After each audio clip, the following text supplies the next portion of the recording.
day in life of the average rebel. Last video on my channel. Today is still November 12th. Last video log for today. And I decided to do some sewing on the track pants. There's this track pants I have. It's a size medium. I usually wear a large, for comfortableness. But I can wear medium, no problem. But I wear the medium underneath jeans, and most of the jeans I'm wearing is like a baggy 34, a slim 36. And sometimes you got 37s or no 36s and 38s. So it all depends on what I feel. I want some more comfortableness and bagginess, and I'll go with my 38s. But sometimes I can put the larges in my 36s, and I'm still comfortable and warm when I'm outside. I don't really like long johns. They're too like sandpapery. There could be some soft ones, stuff like that. And people laugh at people who have long johns and stuff like that. Back in my days, I just had some track pants. I'll throw some track pants underneath my jeans. But these are the track pants I would not wear alone, because there's no pockets. There's no pockets. There's no drawstring. So it's tight enough that I can wear it underneath my jeans. And I got 2 pairs of that, and then I got 2 pairs that are the regular with pockets and drawstring. So this one's the blue one, and I got a black one that don't have a drawstring, and that the waist is still still pretty springy, that it's going to be fine underneath my jeans. But I have a couple other track pants. They're blue and black, and they got pockets and drawstrings, and I'll wear that outside if it's not too cold. It's warm. Other than that, I got a lot of other track pants. I still sport the ones where they got the little buttons on the sides, and you pull the buttons for, I don't know, it's little air conditioning on down the leg, I guess. But back in the day, they used to have ones where Velcro and little snap things, and guys used to dance on stage and dance with the women. They take that and they pull the buttons off, and the whole jeans come off, and they start dancing around. And yeah, that was like 90s. That was it was around early 90s. So mid 90s, I would say these came from. So they're about 10 years old. About 10 years old, I would say. But I've had them for a while. I take care of them. I take care of a lot of my clothes, and I acquired a lot of the brand name clothes from thrift stores just within 10 years. And usually a lot of the stuff that I do wear, I wear for about 10 years. There was a time for the first 10 years to coming to the city, so that lived in the reserve. I had clothes that were nothing but just black. I was down to where I was squeezing into a size 28 and mainly a size 30, and that was button fly jeans. I think I still have button fly jeans in there, but the crotch is worn out so bad because it's 20 years old. And it's I had it, but given to me, and it's so old. But the styles have changed since I left the reserve. The city is down, things have changed, and clothing, and then changed again. And on the reserve, I was going not wearing jean jacket, jeans all the time, and wearing black, not everything black, black shirt, black jeans, black jean jacket, black socks, black shoes. Not really much of hats at that time, because I was growing my hair and not growing my hair, growing my hair and not growing my hair, and things have changed in styles though.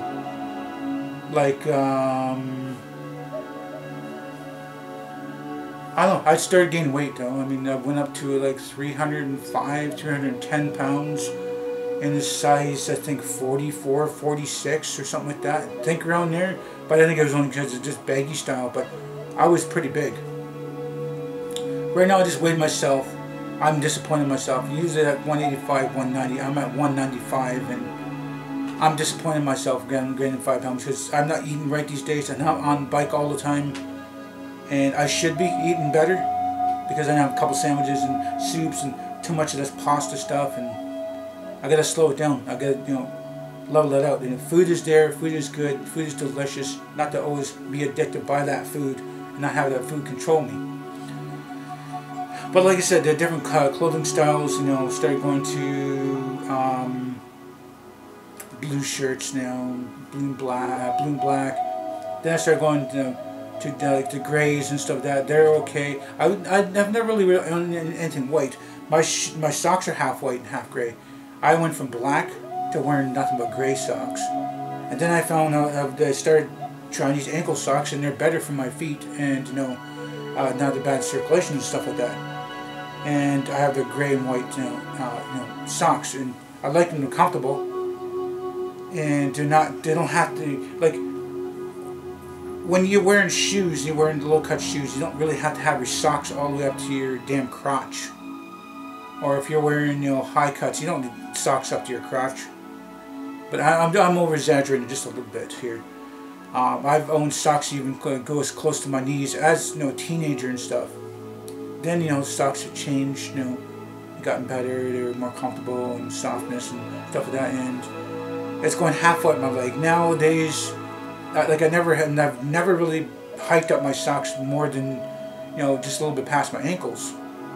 But then you got those socks that are like really, really elasticy, and it made my legs puffy and the circulation's right. So then I got these other socks here that just like around my ankle, a little bit farther, a little higher than the ankle. And I'll stretch them out a little bit because they're not really elasticy, and the blood flow can go through my from my feet and ankles and stuff like that, and through my leg and stuff like that. But I don't know, I started even wearing different colors. You guys probably see, say 3 months ago, different color shirts, 3 or 4 months ago. I see me in different color shirts, and I started loving those Hawaiian shirts. I guess it's Hawaiian or Kahuna or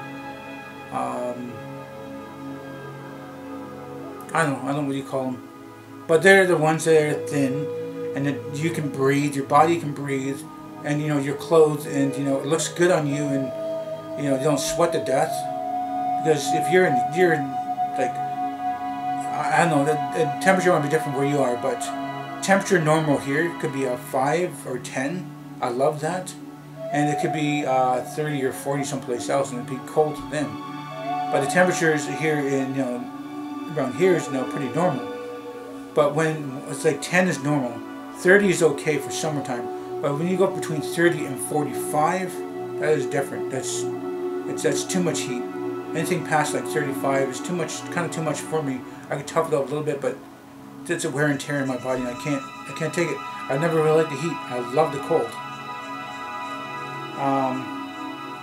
So yeah, I go in different colors, and then I'll admit it. I used to wear underwear when I was living in the resort, but then I discovered boxers and how much more comfortable it is, and tried the boxer briefs for a bit, and those are crap. As soon as the elastic starts going in the legs, it's nothing. It's crap. It just bunches up. It's junk. So then I started going to boxers and different style of boxers. Now I got a certain style, but that was like I got some 2X's still sitting in the drawer that I haven't used, and I'm in the 1X, and then pretty soon I'm gonna switch to a large, and I do want to eventually just be wearing medium boxers. The elastic's there, it's gonna be tight enough and it's gonna be good enough, but I'm liking the comfortability right now for the extra large, even though I really should be wearing the large boxers. But I don't know, even my hat style has changed too, and I specifically go for one brand is Native Pride, Native Honor, Eagle brand. What's the other one? There's Native Pride, there's Native, there's Honor, there's Eagle. Basically native wear, the native wear, native threads. There's different styles, and a lot of them are pretty similar. The stitching is like pretty good, and like this one right here, for instance, it was probably like $8 when this person bought it, and now this, if you find this brand new now, it'd be $10. But some of the ones that have been like stitched here and stitched along here, and like a double stitch here, are $12. And then there's one I got for 15 because it's rare, and hardly anybody can find that. The turtle. A lot of people like the turtle because turtle is supposed to be the first clan, because Turtle Island, and people have lived on this Turtle Island, and a bunch of animals after that are above the turtle, and I guess the turtle is supposed to be the first. The turtle lives the longest. There's a turtle that's supposed to have lived like 300 years or something like that. But anyway, I got one turtle hat. I got one put away. I gave one for Thanksgiving. I was going to sell it to the guy, but he's Turtle Clan, No, I know if he had money he would do it, but he's a drinker and he ain't gonna have money for anything. So I just gave it away. Even though I paid $15 per hat. There's one I'm gonna sell, probably $15 or $20. It's still brand new. And if I make, you know, a little bit of money, so I like 15. Okay, I have 15. One I'm wearing, one hat I'm wearing, 15. That's fine. I'm wearing that. But I just gave one away for $15, like a $15 hat, and I have a second one. So why not, you know, sell that for like $20? Then I got my $15 back plus like another $5 from this hat, and kind of losing out $10. But that's fine. I even have native crafts that, you know, that have been made or, you know, bought and resold and stuff like that. And that happens every now and then. Sometimes I'll have native crafts and I can sell it. Sometimes it sits around for a year, 2 years, 3 years. I don't know.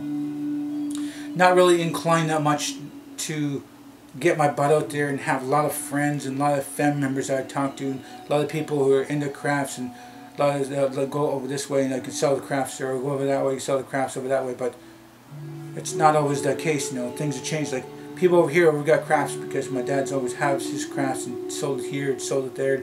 Oh, I got some from that guy because it's the same stuff, and this person over here is like, oh, your stuff has been here for a while and not really selling, but you know, we like that, good for display and stuff like that. And it's in the museum and the multicultural center museum and blah blah blah, whatever it's called. But I do have some of my dad's stuff, and I'll bring it with me. And I gradually started selling a little bit here and here the past few years, but not really trying hard to sell. I mean, I could probably take it one place and sell it all at once quick, but I'm not going to get the money that I put into it. Because, okay, I'll say, for instance, a rattle. It all depends on different sizes, and, you know, they come like really, really tiny rattles. Like really, really tiny. And I don't know what you do with those, but there's earring rattles, there's necklace rattles, there's bracelet rattles, and there's actually full rattles they use in ceremonials and at the longhouse. And everybody has their certain rattle and certain style they got. But a normal size rattle would sell for $75 to $100. Now I got the rattles from my dad, the ones that would sell for $75 or more, for $50 each. And then, you know, lower and lower, and I got a deal. So now I got them for $50. So I'm still selling them for $75 for anybody around here. Price them at the powwow for $100 because you got to pay for the table. You got to pay about $200 or $300 for the table just to try to sell your crafts. And you don't sell nothing, then you're out of crafts. I mean, not out of crafts. I mean, you're out of that money that you put onto that table. So if you don't sell $300 worth of crafts, then they're just a waste of time. So I'm going to stay away from powwows and just go to smoke huts now, or friends or family, or when I go on a trip and showing people, it's like, hey, I want one of those. Like, I'll buy you, blah blah blah. You know, at normal prices around $75, and a lot of those bigger rattles I have sold. I have sold, you know, 4 of the bigger ones, and I've sold 4 of the smaller ones, and now I got the middle-sized one, middle 4. And then there's like another 20, 25 drums, like small drums like this, and bigger, and then there's drums that can be this big and stuff like that. But anyway, right now, I think this is all I could say about this video, and I'm always wrap this up because this is the last video for today, and there's so much I want to talk about. So if you guys like this video, please hit the like button. Please subscribe to me. Share this video and channel, my benefit you, my benefit me. Please do tell your friends and family about me. Thank you for your time you guys watch it. Hope you all have a nice day, morning, or night. And remember, it's better to be Aboriginal than original.